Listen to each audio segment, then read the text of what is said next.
Assalamualaikum warahmatullahi wabarakatuh. Perkenalkan, nama saya Nadia Lutfiana dari kelas A, Prodi S1 Keperawatan. Di sini saya akan mempresentasikan asuhan keperawatan anak dengan kasus retardasi mental. Pengertian retardasi mental adalah disabilitas yang menyebabkan keterbatasan signifikan baik dalam fungsi intelektual maupun dalam perilaku adaptif, keterampilan sosial dan praktis sehari-hari sebelum usia 18 tahun. Etiologi, penyebab organik. Untuk yang pertama, faktor prenatal meliputi penyakit kromosom, kelainan genetik, intoksikasi, gangguan metabolisme sejak lahir. Untuk faktor perinatal meliputi abrupsio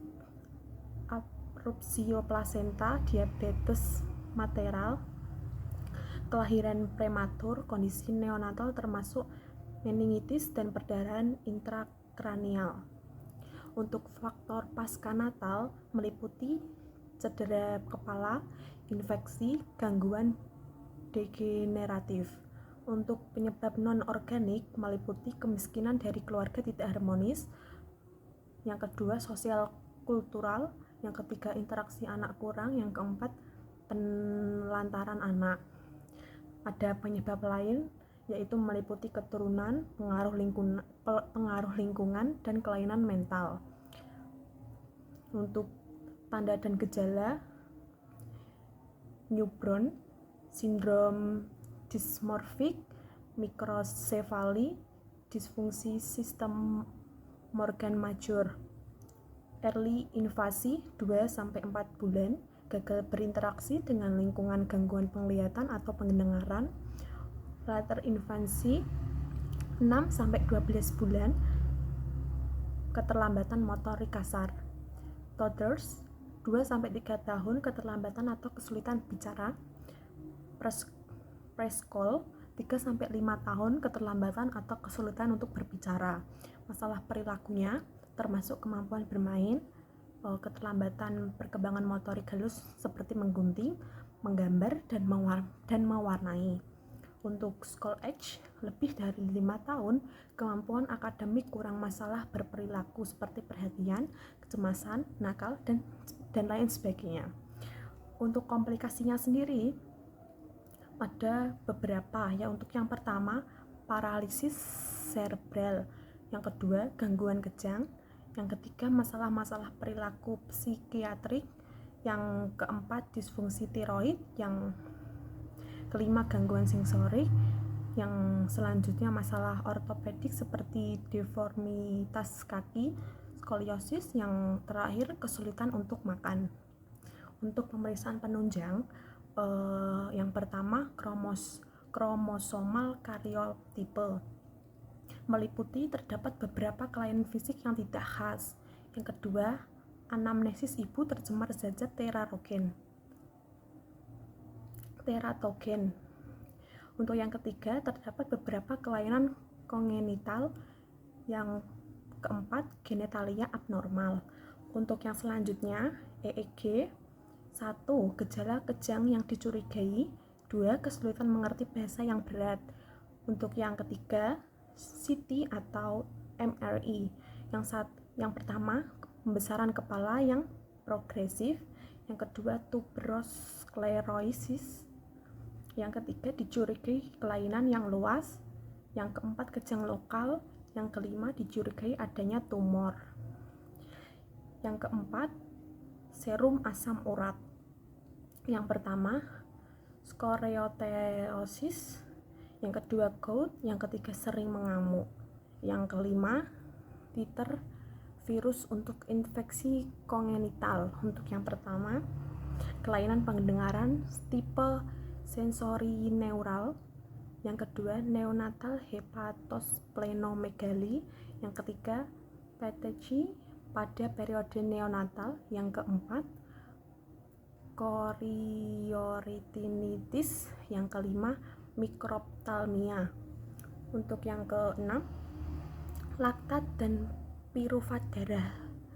meliputi asidosis metabolik, yang kedua kejang mioklonik, yang ketiga kelemahan yang progresif.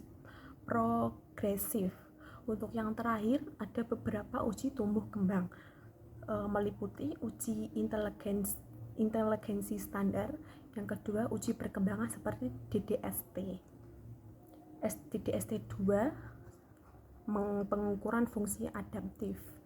Untuk penata laksanaannya, penata laksanaan anak dengan retardasi mental bersifat multidimensional dan sangat individual.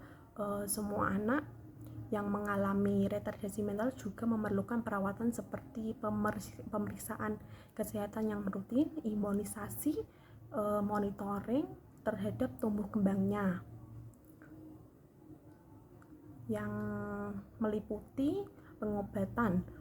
Tujuan pengobatan adalah pengembangan potensi anak semaksimal mungkin, sedini mungkin, diberikan pendidikan dan pelatihan khusus yang meliputi pendidikan dan pelatihan kemampuan sosial untuk membantu anak berfungsi senormal mungkin. Berikut ini adalah obat-obat yang digunakan. Untuk yang pertama, obat-obat psikotropika, misalnya tioridazin, haloperidol untuk remaja dengan perilaku yang membahayakan diri sendiri. Untuk yang kedua, psikostimulan untuk remaja yang menunjukkan tanda-tanda defisit atau hiperaktif, misalnya metilfenidat. Yang ketiga, antidepresan, misalnya fluoxetine. Untuk yang keempat, obat untuk perilaku agresif, misalnya carbamazepine. Untuk terapi bermain, anak yang mengalami kerusakan kognitif mempunyai kebutuhan yang sama terhadap reaksi dan olahraga seperti lainnya. Namun karena perkembangan anak yang lebih lambat, orang tua kurang menyadari kebutuhan untuk memenuhi aktivitas tersebut. Dengan demikian, perawat mengarahkan orang tua untuk memilih permainan dan aktivitas olahraga yang sesuai. Untuk diagnosa keperawatannya tersendiri, untuk yang pertama, gangguan pertumbuhan dan perkembangan berhubungan dengan kelainan fungsi kognitif. Yang kedua, gangguan interaksi sosial berhubungan dengan kesulitan berbicara atau kesulitan adaptasi sosial. Yang ketiga, defisit perawatan diri berhubungan dengan perubahan mobilitas fisik atau kurangnya kematangan perkembangan. Intervensi. Untuk yang pertama, intervensi gangguan pertumbuhan dan perkembangan berhubungan dengan kelainan fungsi kognitif. 1. Kaji tingkat perkembangan anak. Yang 2. Dorong atau libatkan anak dalam melakukan aktivitas. Yang ketiga, berikan aktivitas sesuai dengan kemampuan anak. Yang keempat, ajarkan hal-hal yang perlu diketahui anak atau aktivitas dasar. Yang kelima, pantau tingkat perkembangan baik. Untuk yang intervensi gangguan interaksi sosial berhubungan dengan kesulitan berbicara atau kesulitan adaptasi sosial. Untuk yang pertama, kaji faktor penyebab gangguan perkembangan dan isolasi sosial. Yang kedua, tingkatkan komunikasi verbal. Yang ketiga, dorong anak melakukan sosialisasi dengan kelompok. Yang keempat, beri reinformation yang positif atau atas hasil yang dicapai anak. Untuk yang kelima, ajarkan anak untuk bermain dengan teman kelompoknya.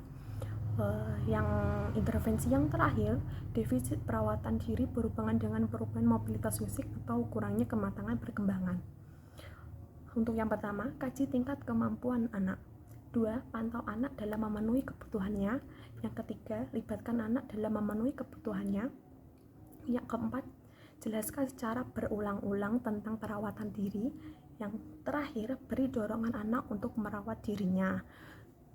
Sekian presentasi dari saya. Bila ada kesalahan, saya mohon maaf.